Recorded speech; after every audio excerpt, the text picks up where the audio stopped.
ramp are two different programs, while different in terms of Unnati is a separate project altogether compared to ramp. However, they are very much alike in terms of both of them complement each other. So when I say complement each other, the idea is while ramp majorly focuses on soft interventions, you have Unnati that focuses on hard interventions. So it's, any MSME or any industry that wants to participate, you have the right, you have the ability to participate in both the program. It is not that if you are participating in Unnati, you cannot participate in ramp, or if you are participating in ramp, you cannot participate in Unnati.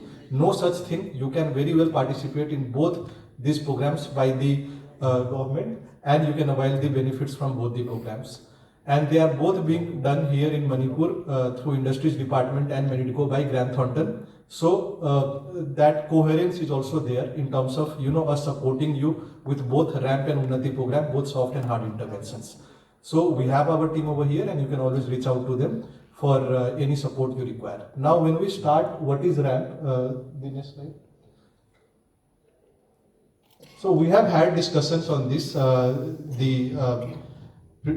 Principal Secretary sir explained it, and so did Karan Sotsav from Grant Thornton after that. But the idea is that RAMP majorly focuses on soft interventions. We have a lot of MSMEs in Manipur, we have a lot of MSMEs across the country, and we wanted to see what different support these MSMEs require, especially after COVID. So firstly, you had COVID, that is there for pan-India, but in the case of Manipur, the last 5 years or so, from business point of view, hasn't been very good due to COVID and then the conflict. So, and most of the units, most of the companies that operate in Manipur are micro, small and medium in size. So we were looking at, okay, what can be done to support Manipur in these, with whatever challenges they have faced over the last 5 years, and then comes RAMP and accordingly Unnati as well. So the idea is to support MSMEs in Manipur under this program.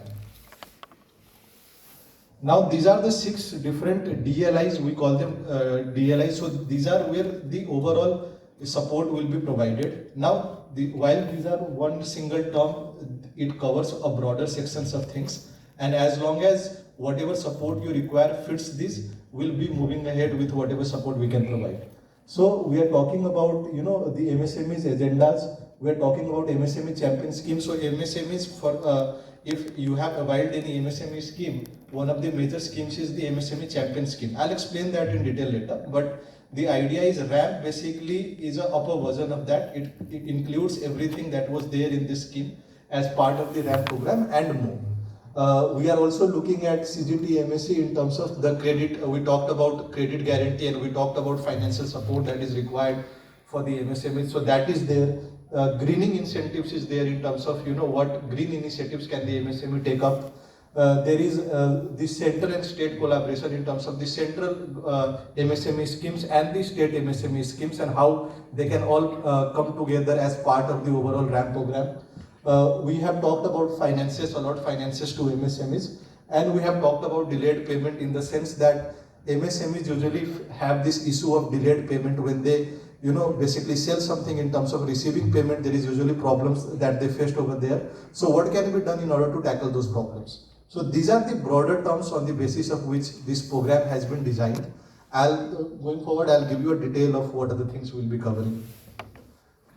Yes, so this is how we went about it. We started in Manipur, we started in July, and then we had a workshop. I think some of you even participated in the workshop we had at Industries Department. The idea was to conduct a large-scale survey across the 16 districts of the state and come up with what are the gaps that MSMEs face. So we prepared questionnaires. We went to MSMEs. We also went to government departments in terms of, let's say, the district MSLRM office or the agri office or horticulture office or the KVIB. So we went to all those offices at the central and at the district level and visited the MSMEs to find out what are their major challenges that they face and what can be proposed under this scheme to basically tackle those problems. We had multiple round of meetings here in which a lot of people participated as well. Those were held at the Industries Department. We took reference to a lot of secondary data as well that was available on the MSME sector in Manipur. And through all of those, we prepared the SIP report. So this report that we prepared was first approved at the state level, and then it went to the Ministry of MSME. We gave a presentation to Ministry of MSME. MD Manitco and Director Industries were there for the presentation. They presented it to the ministry, and we are expecting approval on our report by next week.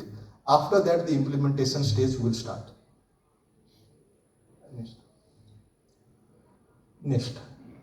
So this is what we had target in terms of conducting overall survey. The idea was, and we had a lot of discussions with Medco and with industries and with the principal secretary. The idea was, let's cover all the districts irrespective of where they are, and let's try cover as many MSMEs as possible to identify what their actual problems are. So we took 2.5 months time in order to conduct all these surveys. We had a team deployed on the ground, then a team deployed at the center level to analyze all the data that we were receiving, cross-verify, cross-check, and then come up with what the actual gaps are and what the proposed solutions can be.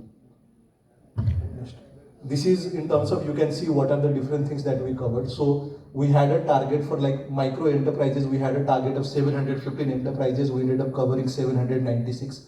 Similarly, small enterprises 132 and medium enterprises 49. We also covered DIC offices, financial institutions and other government offices, and we had 1020 surveys. For those that do not know the difference between micro, small and medium, just think if you are making an investment up to 1 crore in your company, that is a micro unit. Up to 5 crore is, as per the last data, as per the last definitions keep changing, but 5 crore is small and up to 50 crore is medium. So if you are investing up to 50 crore in your business, that is a medium enterprise. Anything beyond that is considered large. Most units, however, in Manipur are micro, which means an investment up to 1 crore and a turnover up to 5 crore. So if you have a turnover up to 5 crore and investment up to 1 crore, then you are a micro unit. And most about over 99% units in Manipur are micro units. These are some of the challenges that we found out, and I think this is an interesting study. I'll read it to you guys, and I think you'll be able to correlate as well.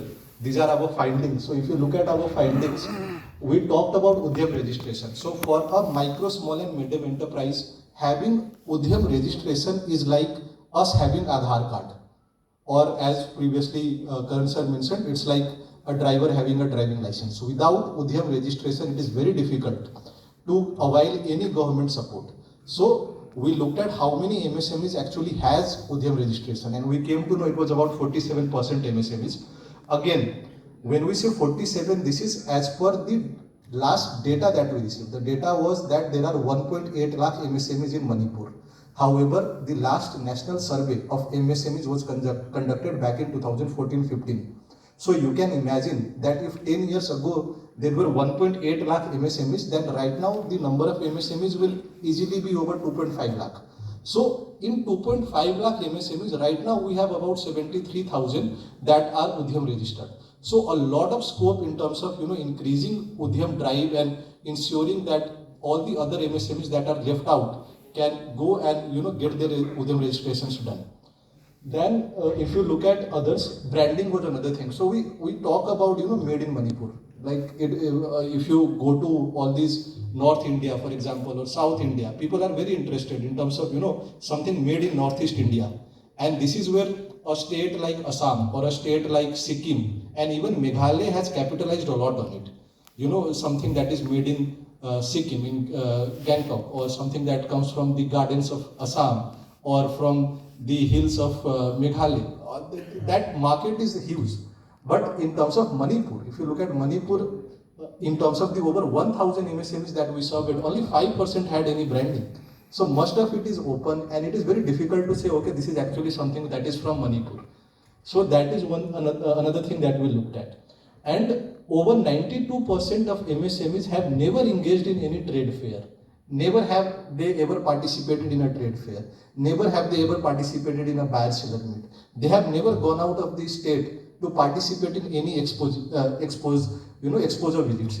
So that leaves a very big mark. So for a state which has less than 30 lakh people in a country of 145 crore, to never go out of Manipur and see what else is out there, or never participate in a trade fair, that creates a huge gap in terms of what the buyers are looking for, what is the demand in the market versus what are we currently producing. Similarly, A lot of discussion happened on infrastructure. I think that is something I don't need to elaborate upon why the infrastructural issues have come up.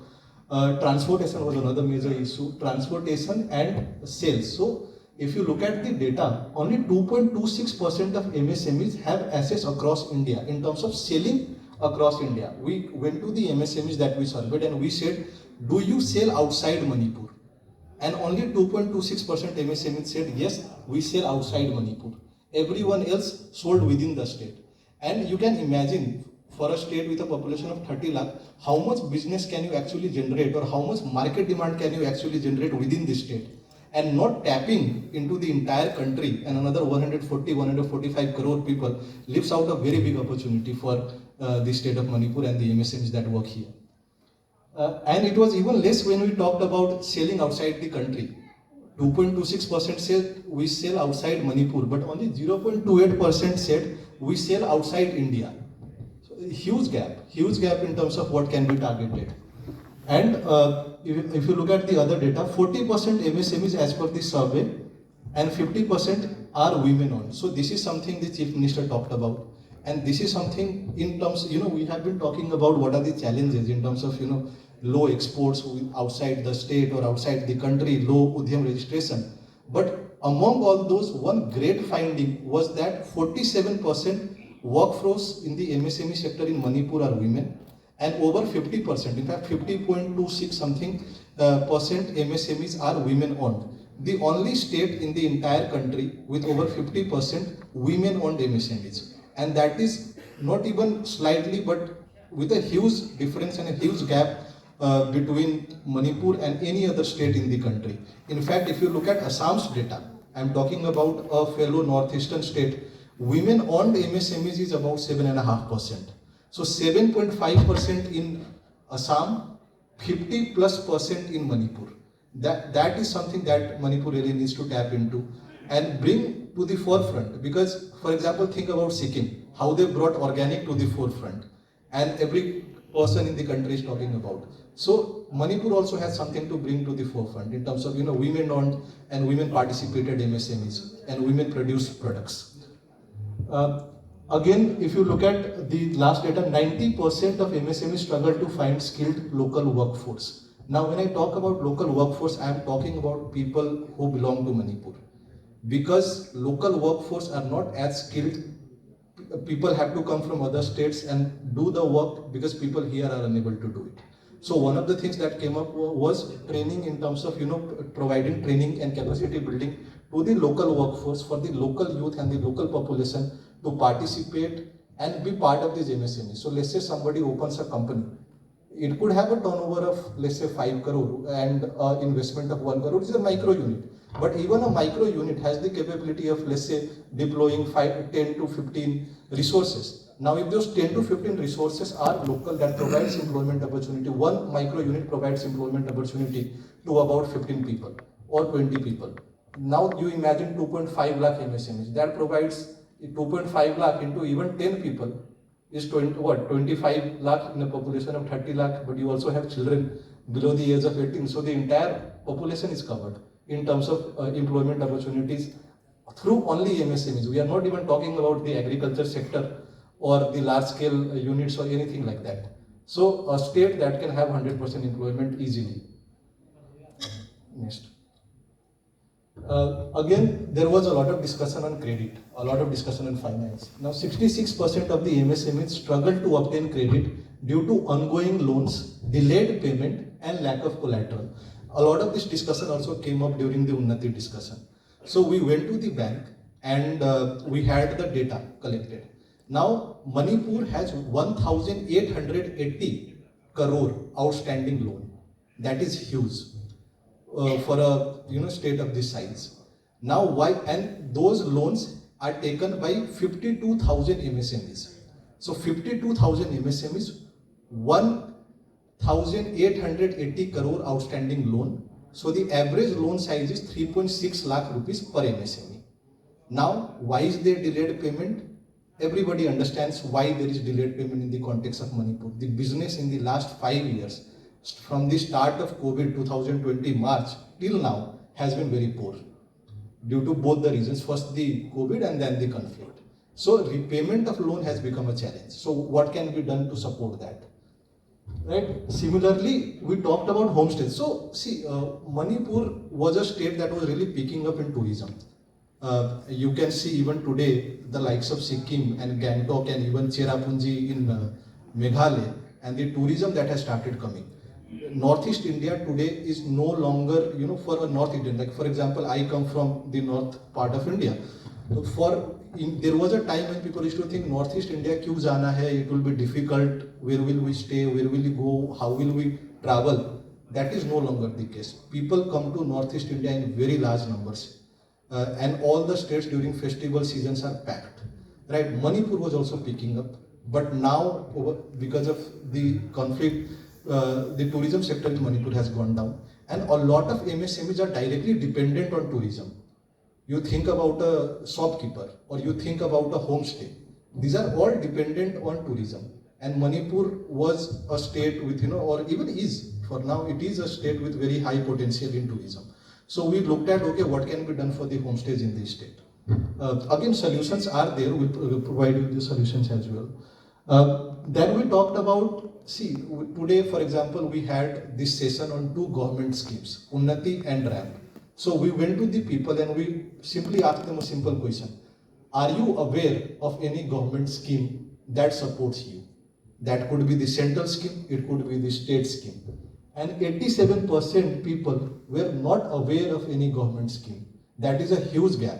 We can launch UNNATI, we can launch RAMP, we can launch CGT, MSc, and even Manipur has something for credit guarantee, the Manipur Credit Guarantee Scheme, right? You can have all those things, but if people are unaware of what this scheme is, how do I apply, what support will I get, nothing can be done, nothing can change.